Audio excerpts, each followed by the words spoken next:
हरिः ओम् तच्छं जोरावृणीमहे गातुं जगनाय गातुं जगन्पतये दैवी स्वस्तिरस्तु नः स्वस्तिर्मानुषिभ्यः ऊर्ध्वं जिगातु भेषजं सन्नो यस्तु द्विपदे सञ्चतुष्पदे इयं प्रव्रजन्तु मनुपेतमपेतकृत्यं द्वैपायनो विरहकातरया जुहाव पुत्रेति तन्मयतया तर्वोऽभिनेदोस्तं सर्वभूतहृदयं मुनिमानतोऽस्मि। ॐ लम्बोदरमपरमसुन्दरमेकदन्तम् रक्ताम्बरं त्रिनयनं परमं पवित्रम् उद्धद्दिवाकरकरोज्ज्वलिकायकान्तं विघ्नेश्वरं सकलविघ्नहरं नमामि। जन्माद्यस्य यतोऽन्वयादितरतश्चार्थेष्वभिज्ञः स्वराट् तेने ब्रह्महृदाययादिकवये मुह्यन्ति यतसूरया तेजो वारिमृदां यथा विनिमयो यत्र त्रिसर्गो मृषा धाम्ना स्वेन सदा निरस्तकुहकं सत्यं परं धीमहि। निगमकल्पतरोर्गलितं फलं सुखमुखाद् मृतद्रवसंयुतं पिबत भागवतं रसमालयं मुहुर्मुहुर्गो रसिका भुवि भावुकाः यस्य स्मरणमात्रेण जन्मसंसारबन्धनात् विमुच्यते। नमस्तस्मै विष्णवे प्रभविष्णवे रामाय रामभद्राय रामचन्द्राय वेधसे रघुनाथाय नाथाय सीताया पतये नमः। नारायणं नमस्कृत्य नरं चैव नरोत्तमं देवीं सरस्वतीं व्यासं ततो जयमुदीरयेत्। कृष्णाय वासुदेवाय हरये परमात्मने प्रणतः क्लेशनाशाय गोविन्दाय नमो नमः। वसुदेवसुतं देवं कंसचाणूरमर्दनं देवकी परमानन्दं कृष्णं वन्दे जगद्गुरुं। बंसी विभूषितकरान्नवनीरदाभा पीताम्बराधरुडबिम्बफलाधरोष्ठा पूर्णेन्दुसुन्दरमुखाधरबिन्दुनेत्रात् कृष्णात् परं किमपि तत्त्वहं न जाने। राधा भक्तिर्हरिर्ज्ञानं ताभ्या या च समन्विता तां त्रीं भागवतीं गाथां वन्दे युगलरूपिणीं। बर्हापीडं नटवरवपुः कर्णयोः कर्णिकारं बिभ्रतवासः कनककपिशं वैजयन्तीं च मालां रन्ध्रान् वेणोरधरसुधया पूरयन् गोवृन्दे वृन्दारण्यं सपदरमणं प्राविशद्गीतकीर्तिः। अज्ञानतिमिरान्धस्य ज्ञानाञ्जनशलाकया चक्षुर्मिलितं येन तस्मै श्रीगुरुवे नमः। व्यासाय विष्णुरूपाय व्यासरूपाय विष्णवे नमो वै ब्रह्मनिधये वासिष्ठाय नमो नमः। अचतुर्वदनो ब्रह्मा द्विबाहुर्परो हरिः अभाललोचनः शम्भो भगवान् बादरायणः।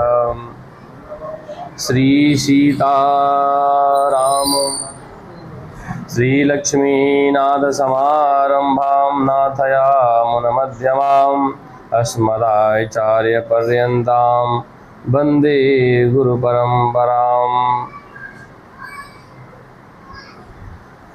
यो नित्यमच्युत पदाम्बुजयुग्मरुग्मं व्यापोहतस्तदितराणि तृणाय मेने अस्मद्गुरोर्भगवतो गदैकसिन्धो रामानुजस्य चरणौ शरणं प्रपद्ये। श्रीमत्कश्यपगोत्रलब्धजनुषं विद्याविभूषोन्नतं सच्छास्त्रार्णोपारगां विदुषां मान्यं मनोज्ञ श्रियं स्वाचार्ये च जगद्गुरो बुधवरे श्रीवासुदेवे रतं वन्दे वन्द्यजगद्गुरुं मुनिवरं श्रीराघवार्यं गुरुं श्रीवत्सवंशकलशोदधिशीतभानुं श्रीनन्दलालजनितं रघुवीरभक्तं श्रीराघवार्यपदपङ्कजशक्तचित्तं श्रीयोगेश्वरं गुरुमहं शरणं प्रपद्ये। देवतनुजनरनागखगं प्रेतपितर्गन्धर्व वन्दं किन्नर रजनीचर कृपाकरं रविशर्व। लोकाभिरामं रणरङ्गधीरं लोकाभिरामं रणरङ्गधीरं राजीवनेत्रं रघुवंशनाथं कारुण्यरूपं करुणाकरं तं कारुण्यरूपं करुणाकरं तं श्रीरामचन्द्रं शरणं प्रपद्ये।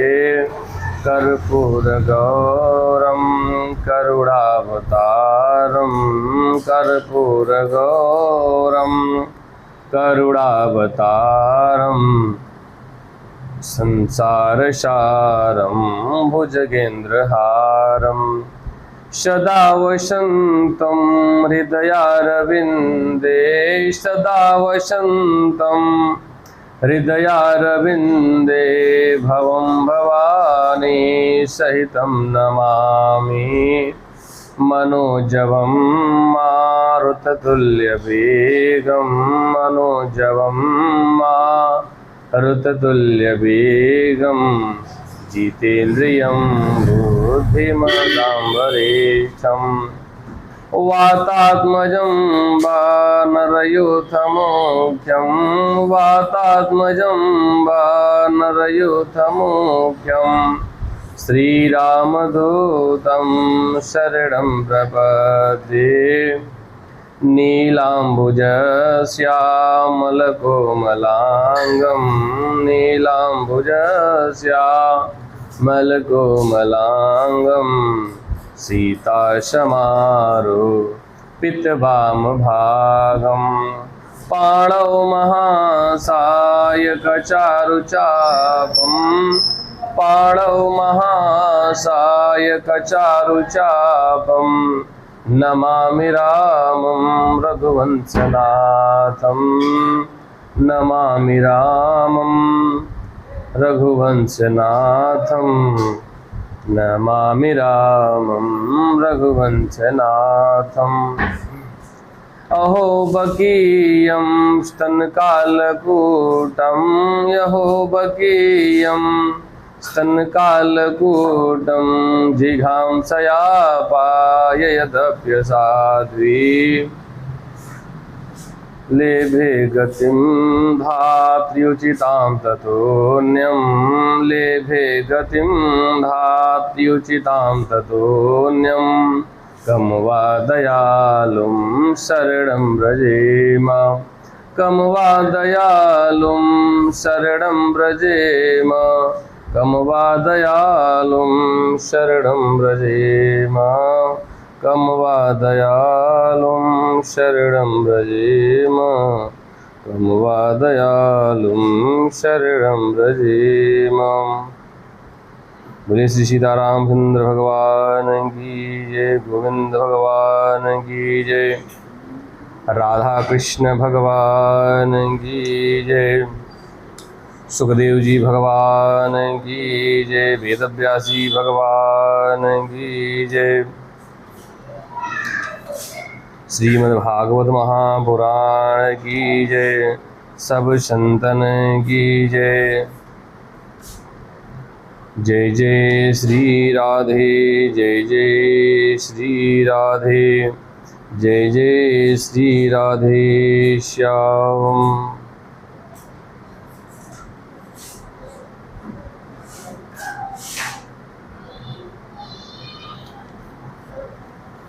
श्रीमन्नारायण नारायण नारायण, लक्ष्मी नारायण नारायण नारायण, गोविंद नारायण नारायण नारायण, गोविंद नारायण नारायण नारायण, हरि नारायण नारायण नारायण, सत्य नारायण नारायण नारायण, लक्ष्मी नारायण नारायण नारायण, हरि नारायण नारायण नारायण, माधव नारायण नारायण नारायण, श्रीमन्नारायण नारायण नारायण, नर नारायण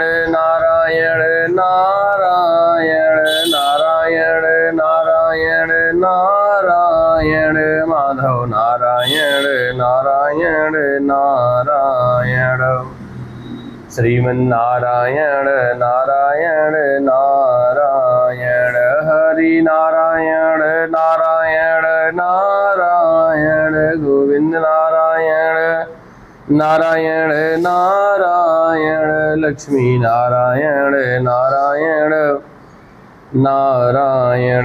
बोलिए नारायण भगवान की जय।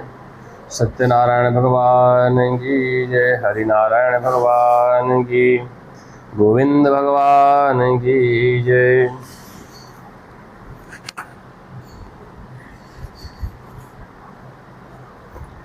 कल की कथा में आपने श्रवण किया,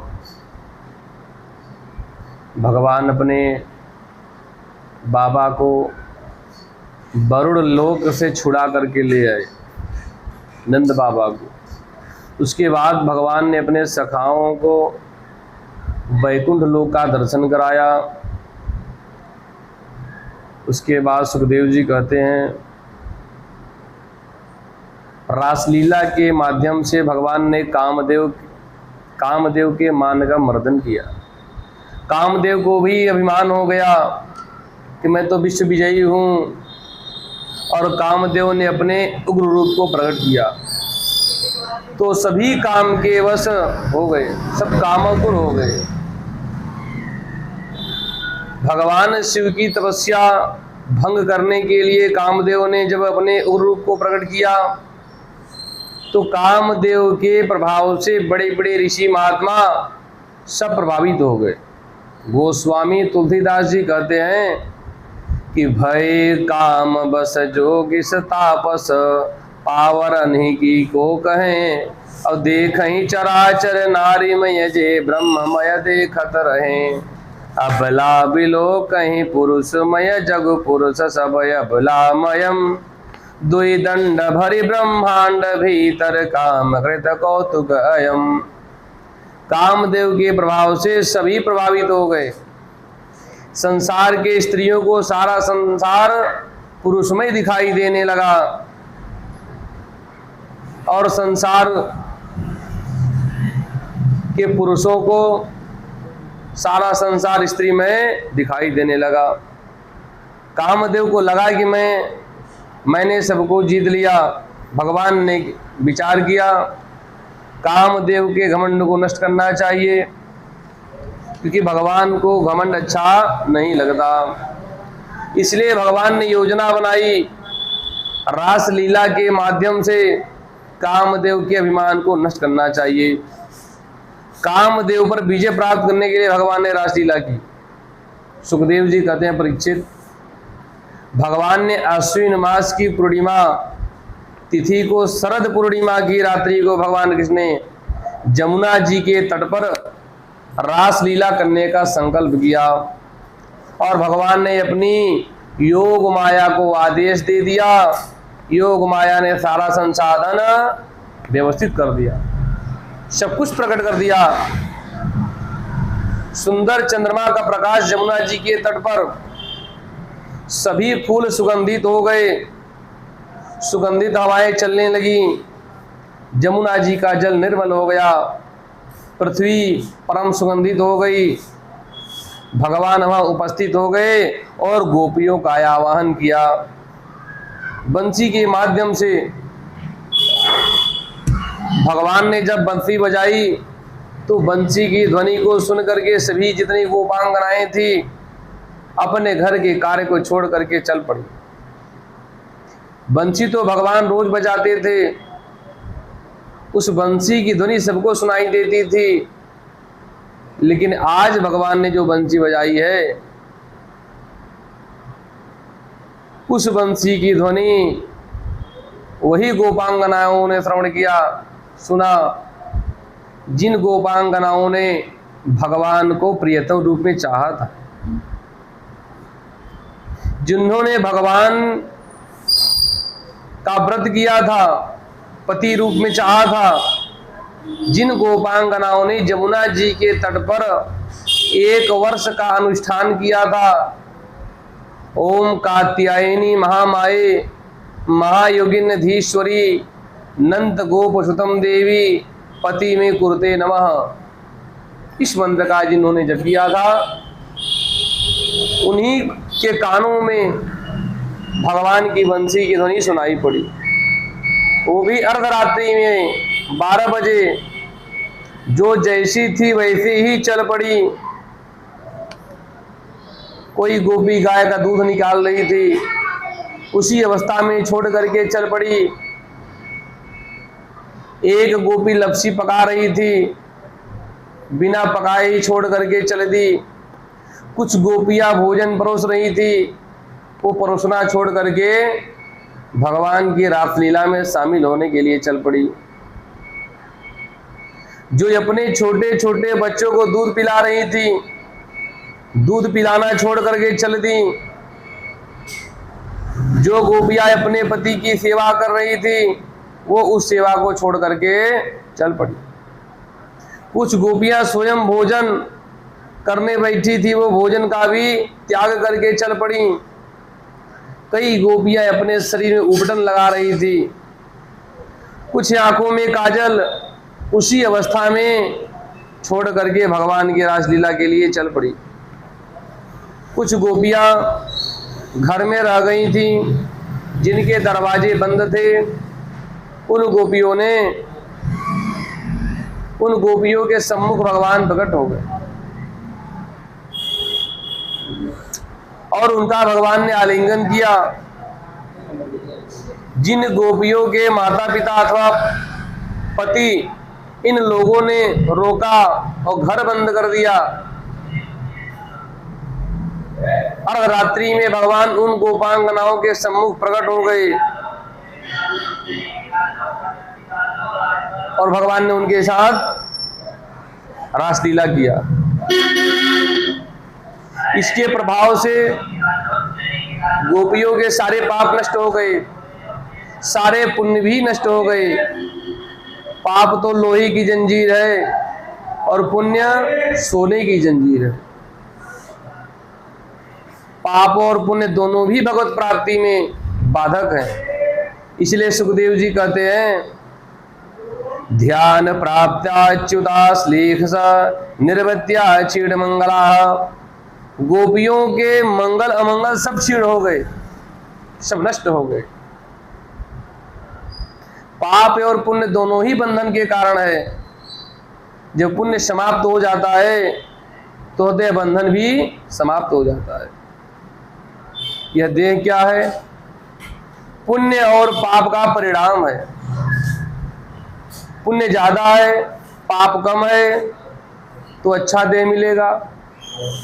पाप ज्यादा है, पुण्य कर्म कम है तो देह नहीं मिलेगा। और पाप पुण्य से जो उपरत हो जाते हैं तो वो निरंजन हो जाते हैं, अविनाशी हो जाते हैं। परिणाम यह हुआ कि गोपियों का शरीर घर पर आत्म रूप से वो भगवान के पास पहुंच गई और भगवान के साथ रासलीला करने लगे।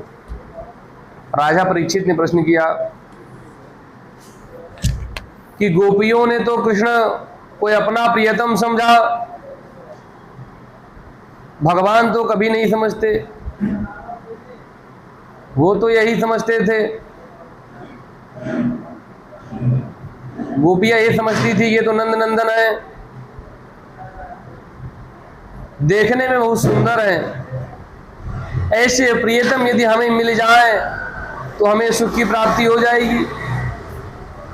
सुखदेव जी ने कहा राजन, बड़ा अच्छा प्रश्न किया। परीक्षित जी ने सुखदेव जी से बड़ा अच्छा प्रश्न किया। हे मुनिवर, ये जो गोपांगनाएं हैं ना, इन गोपांगनाओं ने तो कृष्ण भगवान को भगवान जाना ही नहीं, वो तो यही जानती थी कि ये तो नंद बाबा के लाला हैं और इतने सुंदर हैं, इसीलिए कृष्ण कृष्ण करती थी, वो तो कभी जानी नहीं कि भगवान है। तब कैसे उन्हें भगवान की प्राप्ति हो गई?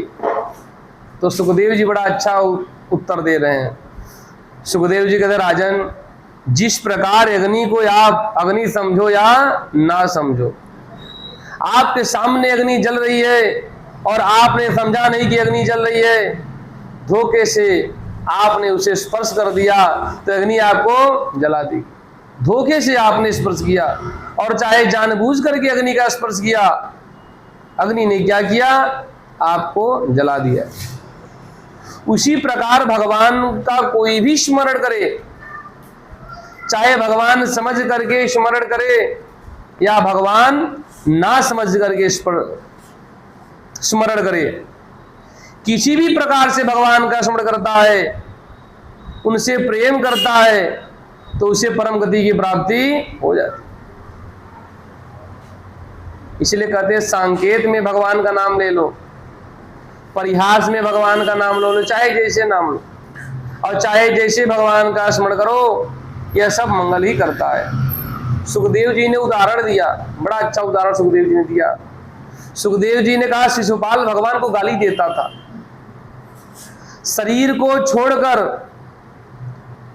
भगवान का पार्षद बन गया, गाली रोज देता था, और जब शरीर छोड़ा तो भगवान का पार्षद बन गया। क्यों बन गया? क्योंकि किसी भी प्रकार से भगवान का नाम लिया जाए वह तो मोक्ष देने वाला ही है। फिर तो गोपियों ने रास मंडल में पहुंच करके भगवान ने पहुंची तो भगवान ने बड़ा सुंदर स्वागत किया, भगवान ने स्वागत किया। सुखदेव जी कहते हैं स्वागतम वो महाभागः प्रियम किम करवाणिवम।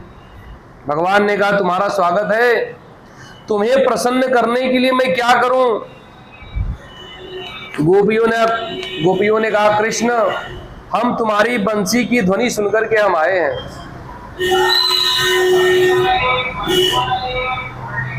और भगवान ने उनके मन के भाव को जानने के लिए भगवान ने कहा तुम लोग जिस अवस्था में जैसे भी आए हो, अब यहां से भी तुरंत लौट जाओ। तुम्हारे घर वाले तुम्हारी प्रतीक्षा करते होंगे, लौट जाओ। जैसे ही यह बात भगवान ने कहा गोपियों से, गोपियां रोने लगी। गोपियों ने कहा हे नाथ, आप ऐसी कठोर वाणी कैसे बोल सकते हैं? आपको ऐसी कठोर वाणी नहीं बोलनी चाहिए, क्योंकि हमने आपके लिए बहुत बड़ों का त्याग करके हम आए, बहुत कुछ मैंने सर्वस्व त्याग दिया है आपके लिए। नवजात शिशु को दूध पिला रही थी, हम दूध नहीं पिलाए, उसे बिस्तर पर फेंक दिया है आपके लिए, उसका पेट भी नहीं भरा था। घर के कार्य को छोड़ दिया, लोक लज्जा का मैंने त्याग कर दिया, कुल के मान प्रतिष्ठा का त्याग कर दिया, और आप हमको त्याग रहे हो। जिसके लिए आप सब कुछ त्यागा, उसको अगर आप त्यागोगे, यह धर्म नहीं है। आप हमें स्वीकार करो। गोपियों के वचन को सुन करके भगवान प्रसन्न हो। और भगवान ने उन गोपांगनाओं के साथ रास क्रीड़ा करने लगे। भगवान उनके साथ नृत्य करने लगे। गोपियों के साथ जब भगवान नृत्य करने लगे तो गोपियों जब थक जाती थी तो भगवान उनके चरण भी दबाते थे। जब गोपियों को पसीना आ जाता था तो भगवान अपनी पीतांबर से हवा देते थे।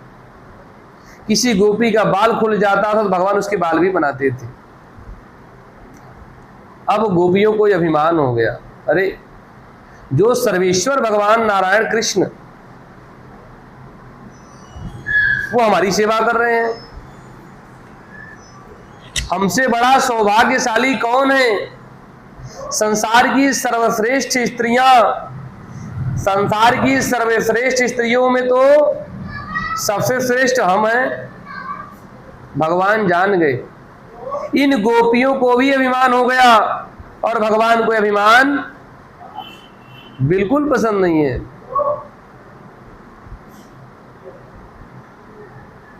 इसलिए सुखदेव जी कहते हैं, तासां तत सौभाग मदं वीक्ष्य मानं च केशवः प्रशमाय प्रसादाय तत्रैवान्तर्धीयत।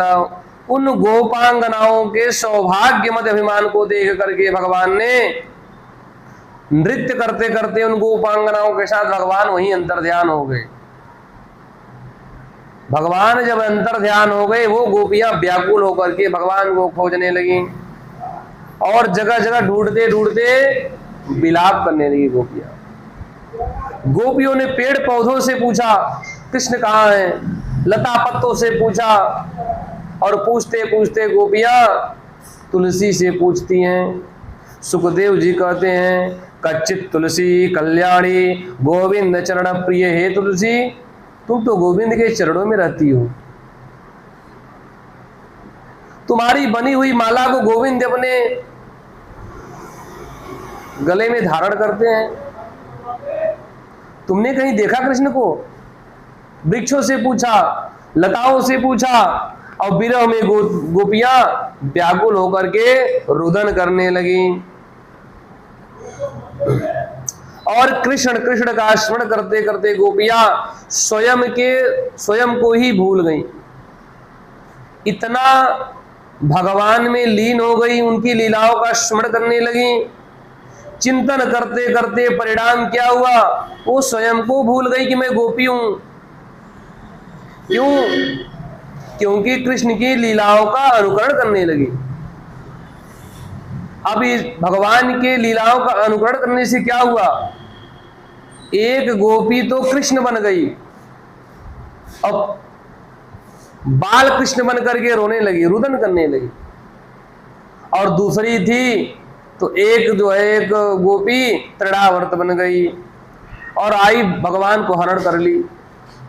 भगवान छोटे से थे। और एक बनी कृष्ण तो दूसरी बनी बलराम, एक बनी वत्सासुर तो दूसरी बनी बकासुर।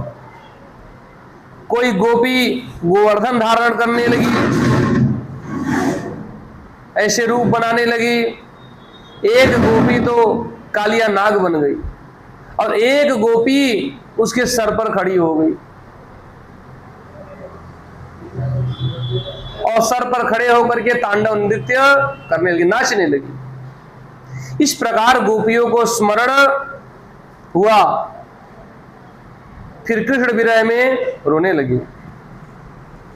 इस प्रकार अनेक लीला को गोपियां करने लगी और तब तक वहां राधा रानी आ गई।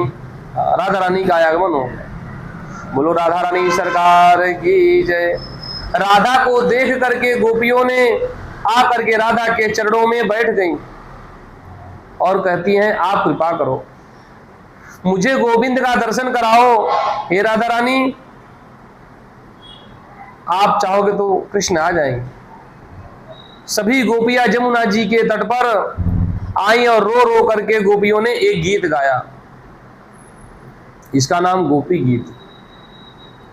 जयति तेधिकं जन्मना ब्रजः त्रयत इंदिरा सस्वदत्रहि दैति दृश्यतां दीक्षुतावका स्त्वयि धृता समस्त्वां विचिन्वदे। गोपियों ने गोपी गीत गाया, हे गोविंद, जब से आप ब्रजमंडल में प्रकट हुए तब से लक्ष्मी जी अपना निवास स्थान वैकुंठ छोड़ करके यही नित्य निवास करने लगी। हे कृष्ण, आप में ही हमारे प्राण समर्पित हैं, आप नहीं मिलोगे तो हमारा जीवन समाप्त हो जाएगा। हे कृष्ण, आप सर्वज्ञ हो, आप सब जानते हो और आप ही परमात्मा हो। विश्व के कल्याण के लिए आपका प्रादुर्भाव हुआ है। हे गोविंद, आप मुझे दर्शन दो। गोपियां रुदन करने लगी।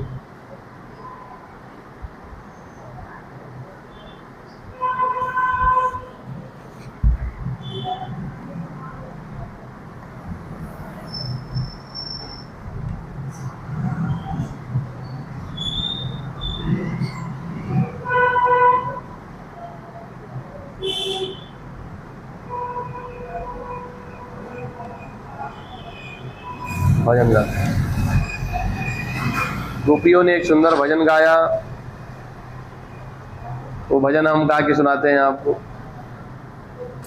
मेरे प्राणेश मनमोहन, तुम्हें ढूंढूं कहाँ जाकर। मेरे प्राणेश मनमोहन, तुम्हें ढूंढूं कहाँ जाकर। बड़ा बेचैन हूँ तुम बिन, जरा देखो मुझे आकर। बड़ा बेचैन हूँ तुम बिन, जरा देखो मुझे आकर। मेरे प्राणेश मनमोहन, तुम्हें ढूंढूं कहाँ जाकर। तुम्हारी याद आते ही झड़ी आंसू की लग जाती। तुम्हारी याद आते ही झड़ी आंसू की लग जाती। तो फिर दिल में आता है कि मर जाऊं जहर खाकर। मेरे प्राणेश मनमोहन, तुम्हें ढूंढूं कहाँ जाकर। बड़ा बेचैन हूँ तुम बिन, जरा देखो मुझे आकर। छिपे हो तुम कहाँ जाकर, न आते हो बुलाने से। छिपे हो तुम कहाँ जाकर, न आते हो बुलाने से। मजा क्या तुमको आता है मुझे इस तौर तड़पा कर। मेरे प्राणेश मनमोहन, तुम्हें ढूंढूं कहाँ जाकर। बड़ा बेचैन हूँ तुम बिन, जरा देखो मुझे आकर। न भूलूंगा कभी उपकार अपने उस हितैषी का। न भूलूंगा कभी उपकार अपने उस हितैषी का। जो करवा दे मुझे दर्शन कन्हैया को यहाँ लाकर। जो करवा दे मुझे दर्शन कन्हैया को यहाँ लाकर। मेरे प्राणेश मनमोहन, तुम्हें ढूंढूं कहाँ जाकर। बड़ा बेचैन हूँ तुम बिन, जरा देखो मुझे आकर, प्रार्थना राम की तुमसे यही कर जोड़ विनती है, प्रार्थना राम की तुमसे यही कर जोड़ विनती है। लिपट जाऊं तुम्ही से मैं, तुम्हें आनंद घन पाकर, मेरे प्राणेश मनमोहन तुम्हें ढूंढूं कहाँ जाकर, बड़ा बेचैन हूँ तुम बिन, जरा देखो मुझे आकर। इस प्रकार से गोपियों ने बड़ा सुंदर गीत गाया और गोपियों ने भगवान का स्मरण किया। सब गोपियां रोने लगी। सुखदेव जी कहते हैं, इति गोप्यः प्रगायन्त्यः प्रलपन्तश्च चित्रधा, रुरुदः सुस्वरम राजन कृष्ण दर्शन लालसा। ये गोपियों का रोना भी कितना सुंदर है। गोपियां प्रलाप करने लगी, विलाप करके रोने लगी। क्यों? कृष्ण की लालसा में। रुरुदः सुस्वरम, ये रो भी रही तो स्वर में रो रही हैं।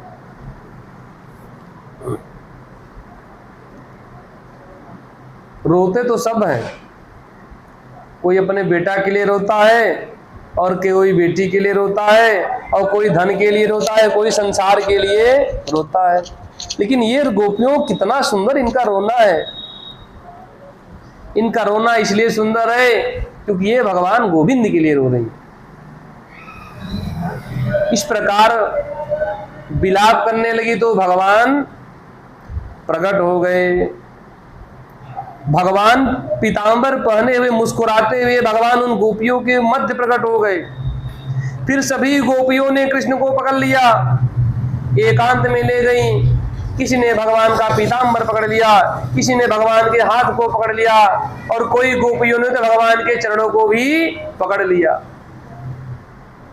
सबने सोचा कि ये कहीं कृष्ण कहीं फिर से न चले जाए, इसलिए गोपियों ने पकड़ रखा है। एक गोपी ने अपना आंचल बिछाया और भगवान को बैठाया। गोपियों ने भगवान से अनेक प्रश्न किए। उन प्रश्नों का भगवान ने उन्हें उत्तर भी दिया और फिर गोपियों का अभिमान दूर हो गया। फिर भगवान ने उन गोपियों के साथ लीला करने लगे। जितनी गोपियां थी उतने रूप में भगवान प्रकट हो गए। सबके साथ भगवान ने रमण किया और स्वर्ग की देवांगनाएं भी आईं, वृंदावन में सब प्रकट हो गए और भगवान के साथ सब रासलीला करने लगे। सभी संत महात्मा मुनि सब गोपी बन करके आए, भगवान के रासलीला में सब सम्मिलित हुए। और तो और भगवान शंकर भी गोपी बन करके आए रासलीला का आनंद लेने के लिए। यदि काम का कोई स्पर्श होता तो भगवान शंकर काम पर विजय प्राप्त कर लिए थे, फिर भगवान शंकर वहां क्यों आते? काम का कोई स्पर्श नहीं है। ये तो भगवान ने लीला किया, कामदेव के मान का मर्दन करने के लिए भगवान ने ये लीला की। काम का कोई स्पर्श नहीं है। भगवान शंकर भी आए, पार्वती भी आई, स्वर्ग के सभी देवता वहां उपस्थित हो गए, सबने गोपी का रूप धारण किया। और भगवान शंकर कैलाश पर, पार्वती जी जाने लगी सज धज करके। शंकर जी ने कहा मैं भी चलूंगा। पार्वती जी ने कहा आप कैसे जाओगे? शंकर जी ने कहा मुझे भी सजा दो गोपी रूप में, मैं भी चलूंगा। सब लोग गए, मैं कैसे, मेरा मन नहीं लगेगा, मैं भी चलूंगा। तो पार्वती जी ने स्त्री के जैसा रूप सजा करके बढ़िया भगवान शंकर को जूड़ा बनाया, सब प्रकार से उनको सजाया, स्त्री रूप में एकदम तैयार कर दिया। और पार्वती जी ने कहा चल के दिखाओ। तो शंकर जी चले, बोले हाँ और थोड़ा स्त्री रूप में चलो। तो शंकर जी तो चले, लेकिन शंकर जी अब बोले तो आवाज पुरुष का, गोपी का रूप तो पकड़ लिया। तो तो पार्वती जी ने कहा देखो आप बोलना मत, आप गूंगे बन के चलना, बाकी मैं संभाल लूंगी। अब पार्वती जी लेकर के चल पड़ी। शंकर जी जैसे ही अंदर गई तो द्वार पर ललिता सखी खड़ी थी। पार्वती जी को जाने दिया और शंकर जी को रोक दिया। तब तक पार्वती जी ने कहा अरे सखी, ये हमारी सखी है, गोपी है, ये बोल नहीं सकती, दूंगी है, इसको आने दे। तो भगवान भी अंदर चले गए। शंकर जी आए, रासलीला में परम आनंद हुआ। इस तरह से भगवान का एक भजन है। एक दिन वो भोले भंडारी बन के ब्रज की नारी वृंदावन आ गए, वृंदावन आ गए। पार्वती भी मना के हारी, ना माने त्रिपुरारी ब्रज में आ गए, ब्रज में आ गए।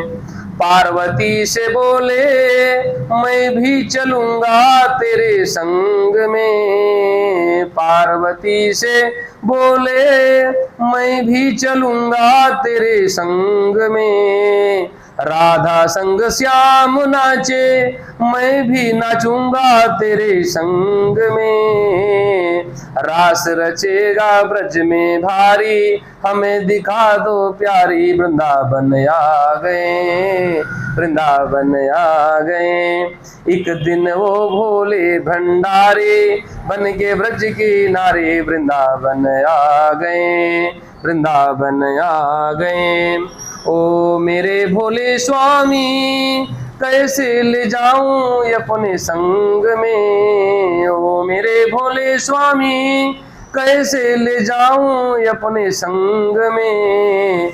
श्याम के सिवा वहाँ पुरुष न जाए उस रास में। हंसी करेंगी ब्रज की नारी, मानो बात हमारी वृंदावन आ गए हैं, वृंदावन आ गए हैं। एक दिन वो भोले भंडारी बन के ब्रज की नारी वृंदावन आ गए हैं, वृंदावन आ गए हैं। ऐसा बना दो मुझे कोई न जाने इस राज को, ऐसा बना दो मुझे कोई न जाने इस राज को।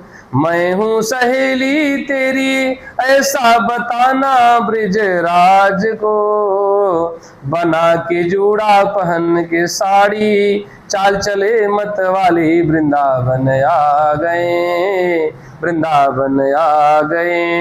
एक दिन वो भोले भंडारी बन के ब्रज की नारी वृंदावन आ गए हैं, वृंदावन आ गए हैं। हंस के सती ने कहा बलिहारी जाऊं इस रूप में, हंस के सती ने कहा बलिहारी जाऊं इस रूप में। एक दिन तुम्हारे लिए आए मुरारी इस रूप में। मोहिनी रूप बनाया मुरारी, अब है तुम्हारी बारी। वृंदावन आ गए हैं, वृंदावन आ गए हैं। एक दिन वो भोले भंडारी बन के ब्रज की नारी वृंदावन आ गए हैं। देखा व मोहन ने समझ गए वो सारी बात रे, देखा मोहन ने समझ गए वो सारी बात रे। ऐसी बजाई बंसी सुध बुध भूले भोलेनाथ रे। सिर से खिसक गई जब साड़ी मुस्काए गिरधारी वृंदावन आ गए हैं, वृंदावन आ गए। एक दिन वो भोले भंडारी बन के ब्रज की नारी वृंदावन आ गए हैं। दीन दयाल तेरा तब से यो गोपेश्वर हुआ नाम रे।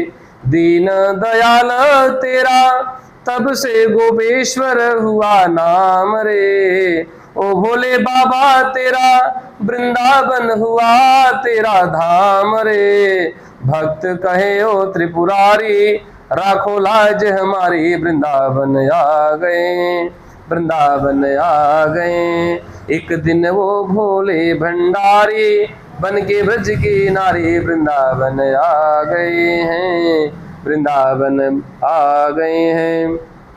बोले गोपेश्वर महादेव भगवान की जय। भगवान शंकर भी गोपी बन करके आए और भगवान ने ऐसी बंसी बजाई कि भगवान शंकर भी भाव विभोर हो गए। नृत्य करते करते भूल गए कि मैं गोपी बना हूं। खूब जोश में भगवान शंकर नाचने लगे।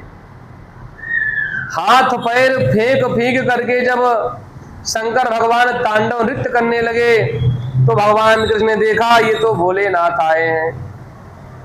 क्यों? भगवान ने सोचा इस रास लीला भगवान भोलेनाथ को कोई देख ना ले, इसलिए भगवान गए, आकर के साड़ी का पल्लू ठीक किया और वहां से भगवान शंकर को भोले को ले आए और किनारे भगवान को बैठा दिए। क्यों? भगवान ने कहा भोलेनाथ ये लास्य नृत्य है और आप जो नृत्य कर रहे हो यह तांडव नृत्य है। नृत्य भी दो प्रकार के होते हैं, एक लास्य नृत्य होता है और एक तांडव नृत्य। और भगवान भोलेनाथ को तो तांडव नृत्य आता है लेकिन लास्य नृत्य नहीं आता, और कृष्ण भगवान को तो लास्य नृत्य भी आता है और तांडव नृत्य भी आता है। कालिया नाग पर तो भगवान ने तांडव नृत्य किया था और रास लीला में लास्य नृत्य किया। भगवान कृष्ण ने कहा भोलेनाथ आप तांडव नृत्य कर रहे हैं, आप तांडव नृत्य के पंडित हैं और जो हम है ना हम दोनों नृत्य करते हैं। भगवान भोलेनाथ वहीं बैठ गए, उसी रूप में वृंदावन में गोपेश्वर महादेव के रूप में प्रतिष्ठित हो गए। आज भी वहां भगवान भोलेनाथ गोपेश्वर भगवान के रूप में बैठे हुए हैं। बोलो गोपेश्वर भगवान की जय। राजा परीक्षित के मन में संदेह हुआ। राजा परीक्षित ने सुखदेव भगवान से कहा भगवान तो धर्म की स्थापना के लिए अवतार लिए थे, ये भगवान ने कौन सी लीला की? परीक्षित जी ने कहा संस्थापनाय धर्मस्य प्रशमाये तरस्य च अवतीर्णो ही भगवान अंशेन जगदीश्वरः। भगवान तो धर्म के लिए अवतरित हुए थे और ये भगवान ने कौन सा धर्म किया? दूसरे की स्त्रियों के साथ नाचना गाना, ये कौन सा धर्म है? सुखदेव जी ने उत्तर दिया राजन लगता है तुमने कथा ठीक से नहीं सुनी। कोई भी गोपी शरीर से रास मंडल में गई ही नहीं, उनका शरीर तो उनके घर पर ही था, ये तो भगवान की लीला थी। सुखदेव जी कहते हैं नासूयन खलु कृष्णाय मोहितास्तस्य मायया मन्यमाना सुपादस्वर स्थान श्वान श्वान दारन ब्रजौकसः। भगवान की माया से मोहित होकर के ब्रजवासियों ने भगवान की निंदा नहीं की। उस रात्रि, जिस रात्रि भगवान ने रासलीला की, उस रात्रि में उनके घर की स्त्रियां बेटियां बउए सब उनके घर में ही थी, इसलिए किसी ने कृष्ण की निंदा नहीं की। शरीर से ही काम का संबंध है। भगवान ने उनके आत्माओं के साथ भगवान ने लीला किया और उस लीला में कामदेव भी आया। कामदेव ने सारे उपाय किया लेकिन भगवान पर कोई प्रभाव नहीं पड़ा। कामदेव ने सोचा ये गोपियां तो ये जो गोपियां हैं ना कृष्ण का सहयोग नहीं कर रही हैं, इसलिए अभी तक कृष्ण को पराजित नहीं कर सकी। कामदेव ने सोचा पुरुष के अंदर काम की जागृति तब होती है जब स्त्री का सहयोग प्राप्त हो। फिर कामदेव ने स्वयं गोपी का रूप धारण किया और उसी रासलीला में सम्मिलित हो गया।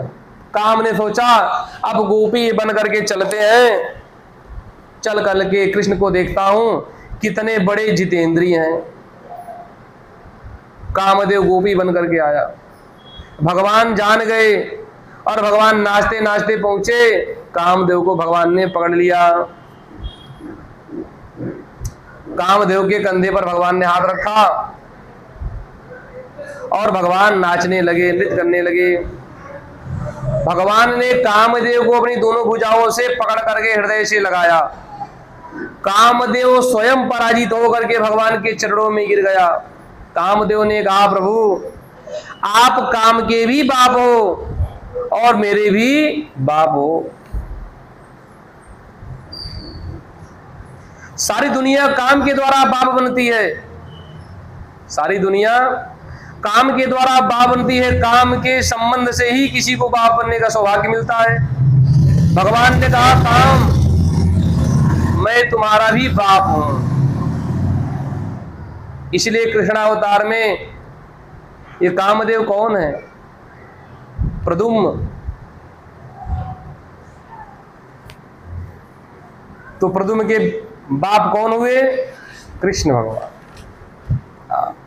अगले इसीलिए रति जो कामदेव थे ना, भगवान शंकर ने भस्म कर दिया था। गोस्वामी तुलसीदास जी कहते हैं, जब जदुवंश कृष्ण अवतारा, जब जदुवंश कृष्ण अवतारा, हुई हरण महामही भारा, कृष्ण तनय हुई है पति तोरा, अब बचन अन्यथा होई न मोरा। ये भगवान ने कहा। उसी समय भगवान ने कामदेव को भस्म कर दिया था। और जब कामदेव की पत्नी रति आई, भगवान के चरणों में गिर गई, तो भगवान शंकर ने कहा, इसमें नहीं प्राप्त हो जाएंगे। द्वापर युग में कृष्ण भगवान के पुत्र बनकर के अवतरित हो जाएंगे, तो उस समय तुम शरीर के साथ अपने पति को प्राप्त कर लोगी। भगवान ने कहा, कृष्ण तनय हो ही पति तोरा, और वचन अन्यथा हो ही न मोरा। मेरा वचन असत्य नहीं जाएगा। इस प्रकार भगवान ने काम पर विजय प्राप्त किया। आगे की कथा में सुखदेव जी कहते हैं, परीक्षित से राजन, भगवान की लीला इस प्रकार चलती रही। एक दिन सभी गोप ग्वालवाल अंबिका वन में शिवरात्रि के पावन अवसर पर भगवान शिव माता पार्वती का पूजन अभिषेक किया। उसके बाद वहीं विश्राम करने लगे सरस्वती नदी के तट पर। उस अंबिका वन में एक बहुत बड़ा अजगर रहता था। उस दिन वो अजगर भूखा था, बड़ी भूख लगी उसे, और वह अजगर घूमते घूमते वहीं आ गया। नंद बाबा सो रहे थे, ठंड का मौसम था, और नंद बाबा को पकड़ करके धीरे धीरे अंदर लेने लगा। वो अजगर निकलने लगा। आधा जब निकल लिया, तब तक नंद बाबा को पता नहीं चला। नंद बाबा ने सोचा है ठंड का मौसम है और कोई मुझे कंबल उड़ा रहा है।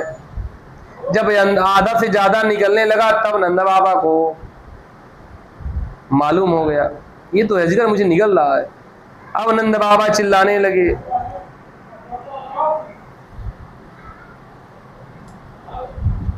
सब लोग दौड़े, जितने ब्रजवासी थे, लाठी डंडा लेकर के, तो मारो मारो पकड़ो। अब वो निकलता जा रहा है। कृष्ण भगवान लेटे थे, लेकिन कृष्ण भगवान उठे नहीं। क्यों? क्योंकि नंद बाबा ने भगवान को बुलाया ही नहीं। तब नंद बाबा ने कहा, कृष्ण बेटा बचाओ, दौड़ो दौड़ो। नंद बाबा ने कहा, सचु क्रोशाहिना ग्रस्त कृष्ण कृष्ण महानयम, सर्पो माम ग्रसते तात प्रपन्नम परिमोचय। यह सुन करके भगवान की नींद खुल गई और भगवान दौड़ करके आए, भाग करके, और भगवान पहुंच करके उस अजगर को छू दिए। बस भगवान के चरणों के स्पर्श से ही वह अजगर वहीं भस्म हो गया और दिव्य रूप में प्रकट हो गया। सुखदेव जी कहते हैं, सवै भगवत श्री मत्पादस्य स्पर्शता शुभ, भेजे सर्वपुरीत्वा रूपम विद्याधरार्चितम। भगवान के चरणों के स्पर्श होते ही वह उसी क्षण अजगर शरीर को छोड़ करके विद्याधर सुदर्शन सुंदर रूपवान बन गया वो विद्याधर। सोने का मुकुट, तुलसी की माला, कानों में कुंडल, दीप रूप में प्रकट हुआ और भगवान को प्रणाम किया और कहा मेरा नाम सुदर्शन, मैं सुंदर और धनवान था, मैं विमान पर चढ़ करके जगह जगह भ्रमण करता था। एक दिन मैंने महर्षि अंगिरा को देखा, वो कुरूप थे, टेढ़े, 3 तरह से टेढ़े थे, वो जा रहे थे। मैंने उनका उपहास किया, उनकी हंसी उड़ाई। इससे कुपित होकर के वो महर्षि ने मुझे श्राप दे दिया और उनके श्राप से मैं अजगर को प्राप्त हो गया, इस योनि में आ गया। आपके स्पर्श होने से आज मेरा उद्धार हो गया। इस प्रकार से भगवान ने सुदर्शन का उद्धार किया। आगे वृषभासुर आया, जो कंस के द्वारा भेजा गया था, भगवान ने उसे भी मार दिया, वृषभ के रूप में आया था। अब नारद जी ने विचार किया, बहुत दिन हो गया भगवान की लीला करते, भगवान बहुत दिन से जो है सबको मार रहे हैं, इधर उधर घूम रहे हैं, अब भगवान बड़े हो गए हैं। अब भगवान को जिस कार्य के लिए भगवान ने अवतार लिया है, अब वह कार्य भगवान को करना चाहिए। नारद जी ने विचार किया कि इस वृंदावन में रह करके ठाकुर जी ने खूब मलाई खाई, खूब माखन मिश्री खाया है, अब चल करके कंस का वध होना चाहिए, जिसके लिए इनका अवतार हुआ है। नारद जी स्वयं कंस के पास गए और कंस ने नारद जी का स्वागत किया। नारद जी ने कहा सब ठीक ठाक है। कंस ने कहा सब ठीक है, लेकिन आज तक मैं अपने शत्रु का पता नहीं लगा पाया। नारद जी ने कहा जो कन्या तुम्हारे हाथ से आकाश में विलीन हो गई वो यशोदा की पुत्री थी। वो तो वसुदेव जी की पुत्री नहीं थी, वो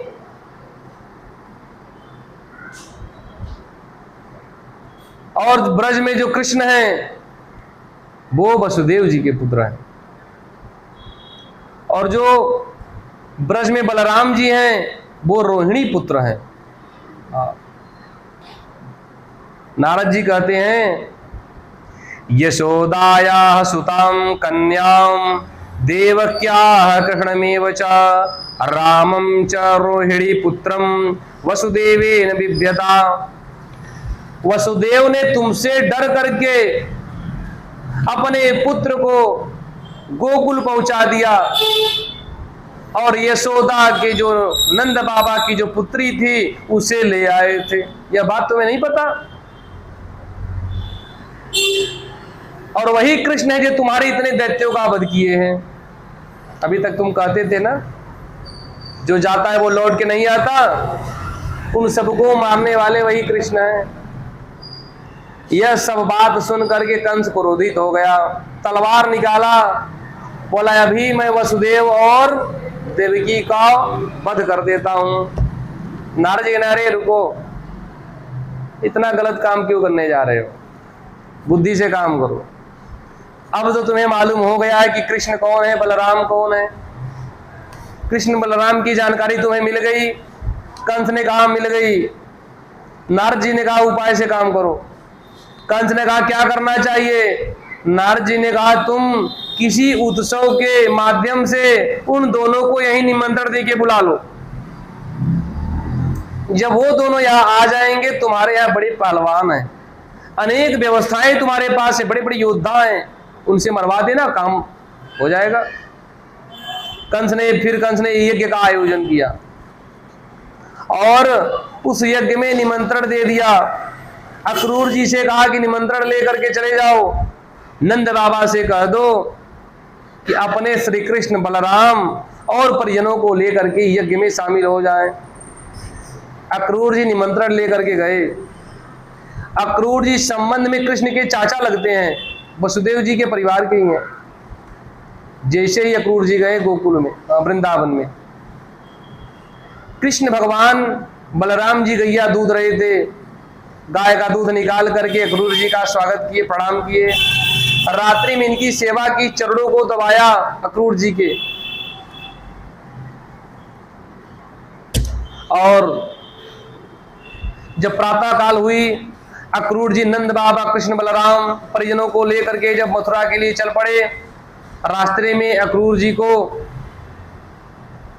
जी को भगवान ने अपनी माया का दर्शन कराया।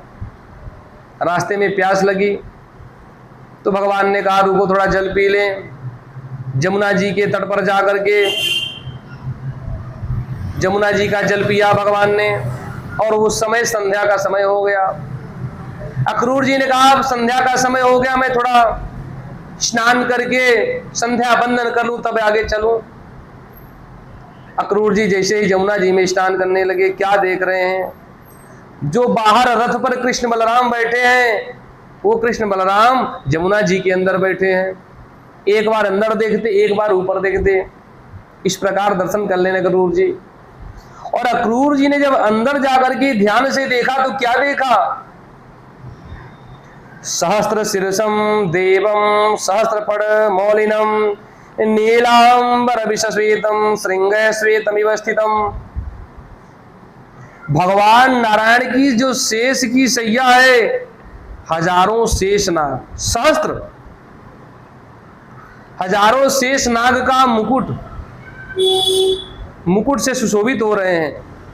और भगवान कृष्ण यज्ञोपवी धारण किए हैं, बाजूबंद, हाथों में शंख चक्र गदा पद्म, वक्षस्थल पे कौस्तुभ मणि, वैजयंती माला, ये सब भगवान के गले में लटक रहे हैं। और भगवान के सभी पार्षद भगवान की सेवा में लगे हैं। यह सब देख करके अक्रूर जी की आंखों से आंसू आ गया। अक्रूर जी जान गए ये तो भगवान नारायण ही है। दिव्य दर्शन की क्रिया, अक्रूर जी ने भगवान की स्तुति करने लगे। वहीं पे अक्रूर जी जान गए ये तो नारायण ही है, ये सब लीला करने के लिए आए हैं। अक्रूर जी वहां से निकल करके और भगवान को लेकर के चल पड़े आगे। मथुरा में पहुंच करके विश्राम घाट पर विश्राम किया। सायंकाल की बेला में भगवान ने नंद बाबा से कहा कि बाबा आपकी यदि अनुमति हो तो थोड़ा मथुरा में घूम ले, थोड़ा नगर भ्रमण करने की इच्छा है। नंद बाबा ने कहा जाओ, लेकिन किसी से झगड़ा मत करना। यहां जगह पे कंस के सिपाही जगह जगह लगे हुए हैं, जैसे जाना वैसे ही वापिस आ जाना। भगवान ने कहा बाबा हम जैसे जाएंगे ना वैसे ही वापिस आ जाएंगे। दोनों भाई चल पड़े मथुरा की गलियों में। जब कृष्ण बलराम निकले घूमने के लिए, मथुरा की जितनी स्त्रियां थी कृष्ण के विषय में पहले से ही जानती थी। वो पहले गोकुल से लेकर के वृंदावन तक की लीला को सब जानते थे। दूध वृंदावन से, दूध गोकुल से आता था, वो जो देने वाले दूध आते थे सब कृष्ण का हाल चाल बताते रहते थे। यह सुन करके सब बड़े प्रसन्न थे। और जितने मथुरा की स्त्रियां थी, सब स्त्रियों ने विचार किया कि अब कृष्ण और बलराम हमारी गलियों में आएंगे। सब नजर लगा के देख रहे थे टकटकी बांध करके।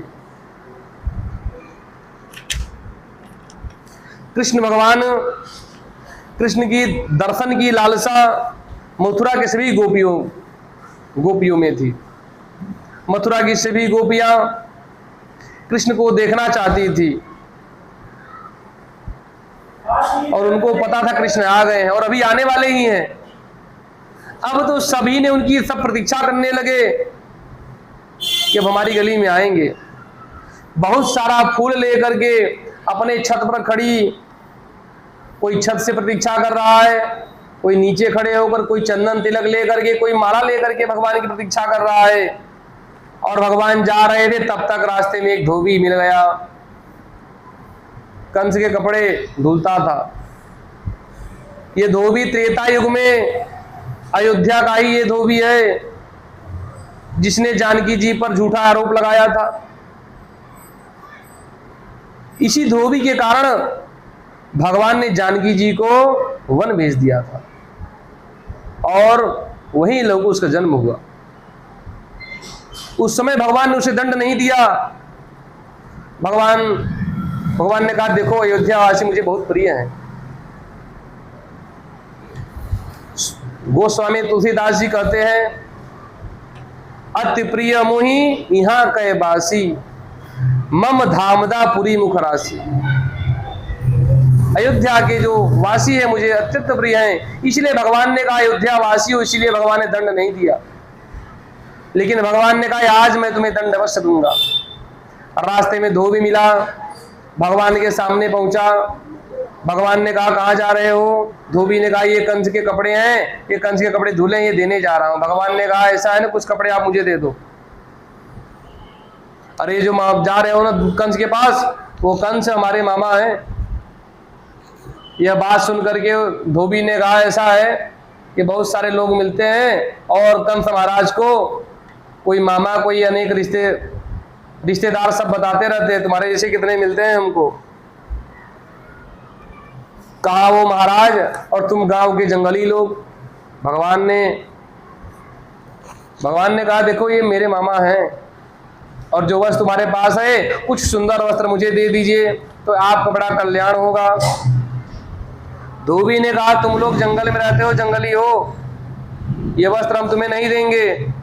तब तक भगवान को क्रोध आया और भगवान छोटे से थे, उछल करके भगवान ने एक तमाचा लगा दिया उसके। इतना तेज से भगवान ने उसको तमाचा लगाया कि उसका सर वहीं नीचे गिरा, धड़ से सर अलग हो गया और उसकी वहीं मृत्यु हो गई। सुखदेव जी कहते हैं परीक्षित से, परीक्षित एवं विकथ्यमानस्य कुपितो देवकी सुतः रजकस्य कराग्रेण शिरः कायाद पातयत। उस धोबी की मृत्यु हो गई।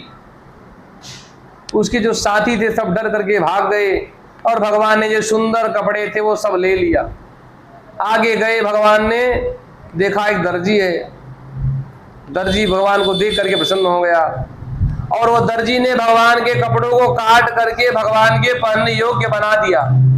भगवान ने सुंदर वस्त्र धारण कर लिया। अब भगवान आनंदित हो गए राजसी वस्त्र पहन करके। भगवान ने सोचा कपड़े तो ठीक ठाक पहन लिए, अब गले में यदि माला मिल जाए तो मथुरा की गलियों में घूमने का आनंद ही कुछ और है। नगर घूमने आए हैं तो नगरवासी को लगे तो सही कि कोई आया है। त्रेता युग में भी राम जी नगर घूमने गए थे, जनकपुर में। राम लक्ष्मण विश्वामित्र अपने बाबा के साथ गए थे और लक्ष्मण जी की इच्छा हुई कि हम जनकपुर नगर थोड़ा घूम लें। तो राम जी ने विश्वामित्र जी से कहा गुरुदेव आपकी आज्ञा हो तो लक्ष्मण को मैं थोड़ा नगर घुमा दूं। नाथ लखनपुर देखन चाही और प्रभु सकोच डर प्रकट न कहीं। जो राउर आय शुभ में पावो नगर दिखाए तुरंत ले आओ। विश्वामित्र जी ने कहा हे राम इनको नगर दिखा देना। नगर तो दिखाने जा ही रहे हो और तुम भी नगर देख लेना, लेकिन एक काम करना आप अपना भी दर्शन इन नगरवासियों को करा देना। सुखदेव जी कहते हैं जाय देखी आवो नगरु सुख निधान दो भाई। करौ सुफल सबके नयन सुंदर बदन दिखाई। अपने सुंदर बदन को भी दिखा देना।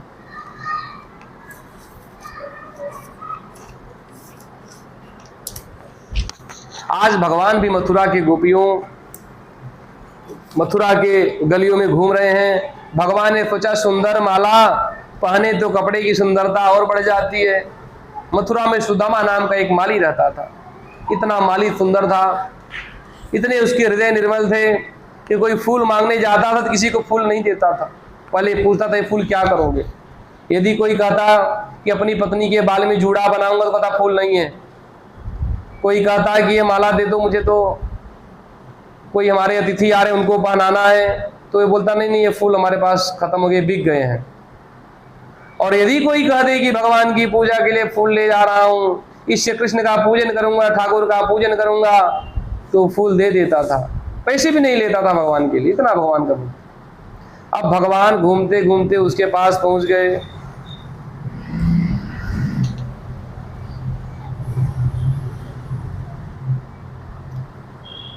अब वो माली ने बड़ी सुंदर कृपा किया, सुंदर माला पहनाया, बना करके भगवान को पहना दिया।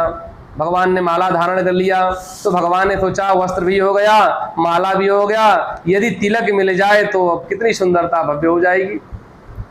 तब भगवान आगे बढ़े तो क्या देखा, कृष्ण भगवान ने देखा रास्ते में एक स्त्री आ रही है, 3 जगह से टेढ़ी, कुबड़ निकला हुआ उसका, हाथ में थाली लिए हुए, और थाली में कटोरी में अलग अलग प्रकार के चंदन थे। भगवान ने देखा, स्त्रियं गृहीतांग बिलोपभाजनाम बिलोकी कुब्जाम युवतीम बराननाम। भगवान ने कुब्जा को देखा, देख करके भगवान उसके सामने खड़े हो गए। अब कुब्जा भगवान के बगल से जाती तो भगवान उसके उधर खड़े हो जाते, इधर जाती तो भगवान वहीं खड़े हो जाते, ऐसे करके भगवान खड़े हो गए। ठाकुर जी रास्ता रोक लिए, भगवान ने उसे जाने नहीं दिया, और भगवान हंसते हुए कहते हैं, अरे सखी, अरे सुंदरी, ये चंदन लेकर के तू कहां जा रही है?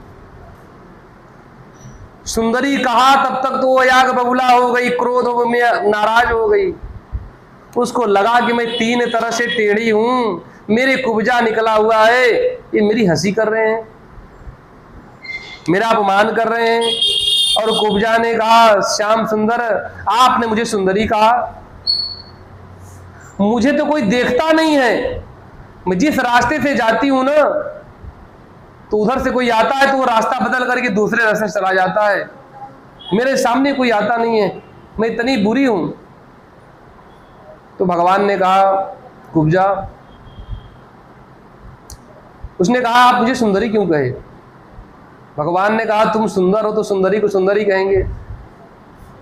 भगवान ने कहा तुम्हारे शरीर को सब देखता है और मैंने तो तुम्हारे मन को देखता हूं, मैं तेरे हृदय की सुंदरता को देख रहा हूं। चमड़ी की सुंदरता ज्यादा दिन नहीं रहती और हृदय की सुंदरता तो सदा बनी रहती है। यह सब सुन करके कुब्जा प्रसन्न हो गई। भगवान ने कहा, सखी ये चंदन थोड़ा हमें भी दे दो। कुब्जा ने कहा, प्रभु ये चंदन तो आप पे ही शोभा देगा, लेकिन एक शर्त पे चंदन दूंगी, इस चंदन के साथ साथ इस दासी को भी आप अपने चरणों में स्वीकार करो। भगवान पर कुब्जा मुग्ध हो गई। भगवान ने कहा ठीक है, आपको भी मैं स्वीकार कर लिया। भगवान ने, कुब्जा ने भगवान को चंदन दिया। भगवान ने कहा, कुब्जे आज मैं तुम्हें सुंदरी बना देता हूं। अभी तक तो तेरा हृदय सुंदर था, लेकिन अब तेरा तन भी सुंदर हो जाएगा। क्यों? क्योंकि भगवान को बनावटी पसंद नहीं है। भगवान कहते हैं जैसे हो वैसे ही मेरे सामने आ जाओ तो तुम्हारा कल्याण कर दो, मेरे सामने बनने की कोशिश करोगे तो तुम्हारा कल्याण नहीं। निर्मल मन जन सो मोहि पावा और मोहि कपट सल छिद्रन भावा। मुझे कपट प्रिय नहीं है। कुब्जा जैसे थी वैसे ही भगवान के सामने आ गई। तो श्याम सुंदर ने क्या किया? श्याम सुंदर ने कुब्जा के दोनों पैरों पर अपना पंजा रख दिया। भगवान ने रखा, बायां हाथ भगवान ने पीछे पीठ के पास ले गए और दाहिना हाथ भगवान ने उसकी ठुड्डी पे लगाया और पीछे से लगा करके भगवान ने कड़ाक से ऐसे कर दिया। कुब्जा 3 तरह से टेढ़ी थी, अब तो सुंदर हो गई, परम सुंदरी बन गई कुब्जा। कुब्जा ने कहा, श्याम सुंदर आप चलो मेरे घर, मैं आपकी आरती उतारूंगी, आपके चरण धोऊंगी, आपके पूजन करूंगी। भगवान ने कहा, अभी चली जाओ, बाद में तुम्हारे घर पे मैं स्वयं आऊंगा और जब आऊंगा तब तुझसे मिलूंगा। उसके बाद भगवान पहुंच गए सीधा शिव जी के धनुष के पास पहुंच गए। जिस धनुष का कंस पूजन किया करता था, भगवान खेल खेल में उस धनुष को भगवान ने उठाया और तोड़ दिया। कैसे धनुष टूटा यह सब देख करके सब दंग रह गए। कंस के सिपाही सैनिक युद्ध करने के लिए आए और भगवान ने सबको मार दिया। जो बचे सब भाग गए। कंस को जब पता चला कि बलराम, कृष्ण बलराम आए हैं और उन्होंने धनुष तोड़ दिया, अब तो कंस को अपनी मृत्यु दिखाई देने लगी। दूसरे दिन फिर दरबार लगा, फिर दरबार में कृष्ण को जाना है। कंस ने दरबार के द्वार पर ही कुबलया पीड़ नामक हाथी को मदिरा पिला करके खड़ा कर दिया और महावत से कहा कि कृष्ण बलराम जब आएंगे तो हाथी को इशारा कर देना, वो हाथी कुचल देगा। दूसरे दिन नंद बाबा अपने परिजन के साथ बलराम कृष्ण कंस के दरबार में उपस्थित होने के लिए आते हैं। तब हाथी सामने खड़ा था। कृष्ण भगवान ने कहा, हाथी को बगल कर लो महावत, हमारे मार्ग से हट जाओ और देर मत करो, और देर करोगे तो इस हाथी सहित यमपुरी भेज दूंगा। लेकिन महावत नहीं माना, भगवान चल दिए। महावत ने हाथी को इशारा कर दिया। हाथी ने भगवान को अपनी सूंड में लपेटा और मारना चाहा। भगवान छुड़ा करके उसके सामने आ गए और उसकी सूंड पकड़ करके उठा करके भगवान ने पटक दिया और जैसे ही नीचे हाथी गिरी उसकी मृत्यु हो गई। उसके दांतों को तोड़ लिया भगवान ने। एक दांत भगवान ने ले लिया और एक दांत बलराम जी ने ले लिया, कंधे पर रख लिया, रंगभूमि में प्रवेश किया। यह सब कुछ देख करके कंस घबरा गया। उस दरबार में जितने लोग बैठे थे सभी ने भगवान का दर्शन किया। जिसकी जैसी भाव, जो भगवान से प्रेम करते थे वो सुंदर रूप को दर्शन कर रहे थे। जितने भक्त थे, योगी जन थे, सभी ने कहा ये दोनों साक्षात भगवान नारायण के रूप अंश हैं और वसुदेव जी के पुत्र हैं। सुखदेव जी कहते हैं, एतो भगवत साक्षात नारायणस्य ही अवतीर्णा विहांसेन वसुदेवस्य वेश्मनि। ये स्वयं नारायण है, नारायण के ही अंश हैं और वसुदेव जी के पुत्र हैं। कंस ने कहा, आओ आओ वीरों, तुम्हारे जैसे वीर हमारे राज्य में राज्य की शोभा बढ़ाएंगे। ये हमारे लिए कितने बड़े गौरव की बात है। और कंस ने कहा, आज तुम्हारी वीरता हमारे प्रजा के लोग भी देखेंगे। बड़े बड़े पहलवान मेरे राज्य में, इनके साथ तुम्हारा मल्लयुद्ध होगा। कंस की योजना थी कि इसी मल्लयुद्ध में इन पहलवानों से कृष्ण का युद्ध कराएंगे और ये जो पहलवान है हमारे, ये कृष्ण को मार देंगे। सबसे पहले चाणूर मुष्टिक इन दो पहलवानों को भेजा। अखाड़ा बना हुआ तैयार था। नीचे कृष्ण भगवान ने चाणूर से हाथ मिलाया, बलराम ने मुष्टिक से। दोनों पहलवानों को दोनों भाइयों ने थोड़ी ही देर में मार डाला। फिर कूट नामक पहलवान और सल तोसल को भेज दिया। इनके भी चीर करके भगवान और बलराम ने दो टुकड़े करके बगल में कर दिए। जब चाणूर, मुष्टिक, कूट, सल तोसल ये 5 पहलवान जब मर चुके थे, जो बचे थे वो सब भाग गए। तब कंस ने देखा कि मेरे आंख के सामने 5 मेरे पहलवानों को कृष्ण बलराम ने मार दिया।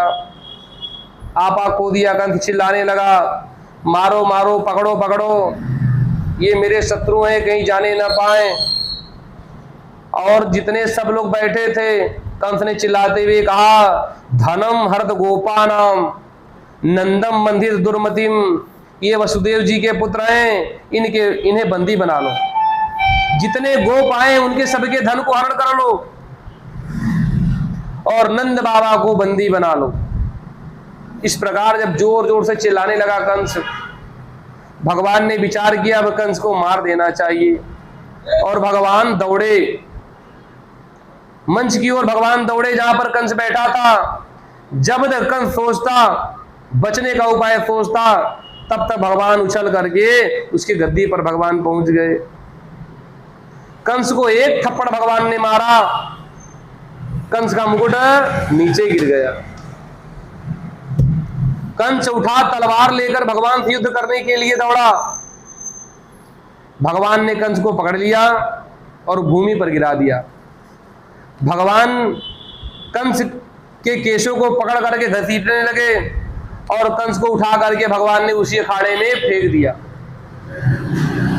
जहां पे गद्दी लगी थी वहां से भगवान ने पकड़ा कंस को और अखाड़े में फेंक दिया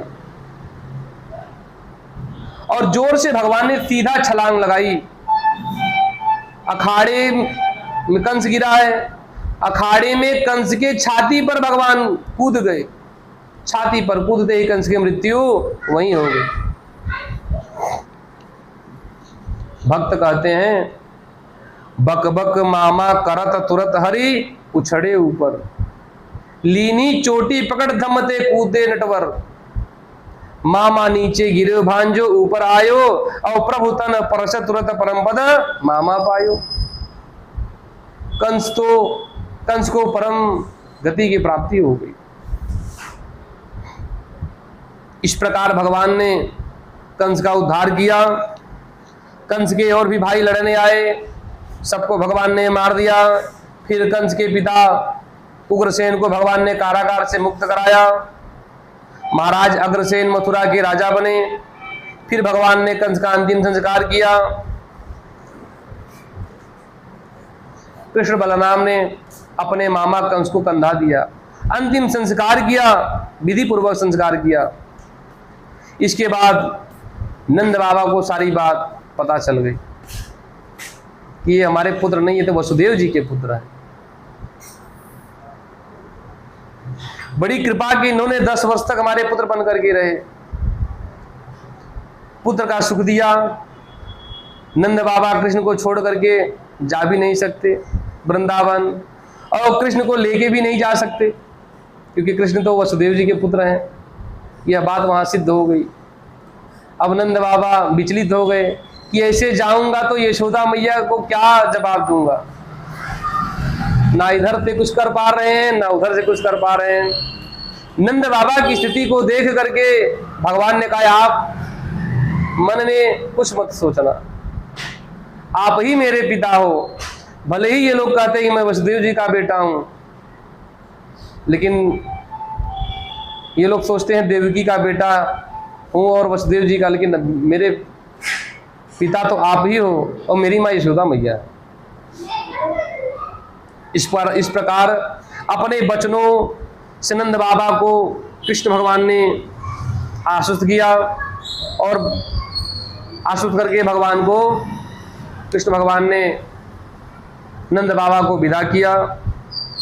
भगवान ने कहा, आप जाओ, मुझे मथुरा में रह करके बहुत कुछ काम करना है।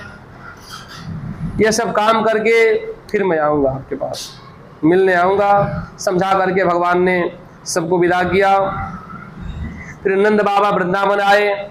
यशोदा ने पूछा कि अकेले आए हो,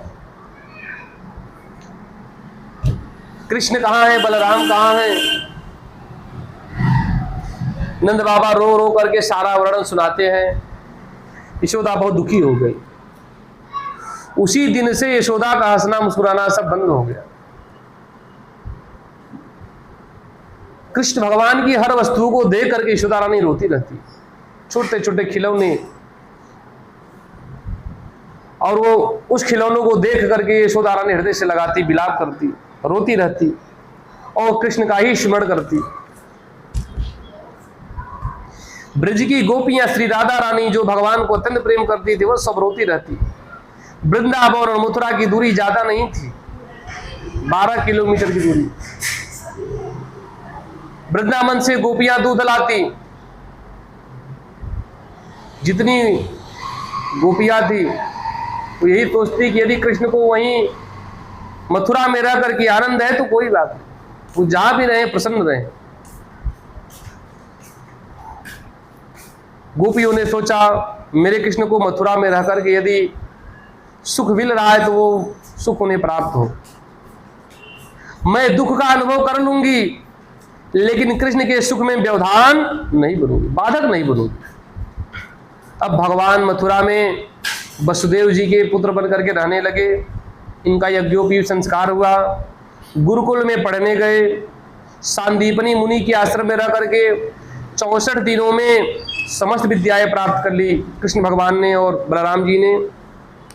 पढ़ करके जब चलने लगे तो गुरु माता उदास हो गई, गुरु माता रोने लगी। भगवान ने कहा आप उदास क्यों हैं? गुरु माता ने कहा जब से आप आए हो ना मुझे अपने पुत्र की कभी याद नहीं आई, तुम्हें देख करके मैं अपने पुत्र का ही अनुभव करती थी, लेकिन अब तुम चले जाओगे तब मुझे अपने पुत्र की याद आएगी। भगवान ने कहा आपके पुत्र कहाँ हैं? तो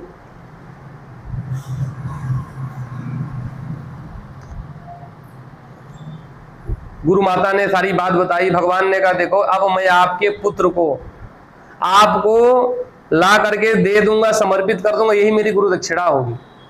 यह कह करके कृष्ण बलराम चल दिए। जिस समुद्र में उनका बालक नहाने गया था वहीं भगवान पहुंच गए। भगवान ने समुद्र से आग्रह किया, समुद्र प्रकट हो गया। भगवान ने कहा, भगवान ने उनसे पूछा कि गुरु माता के पुत्र यहाँ आए हैं?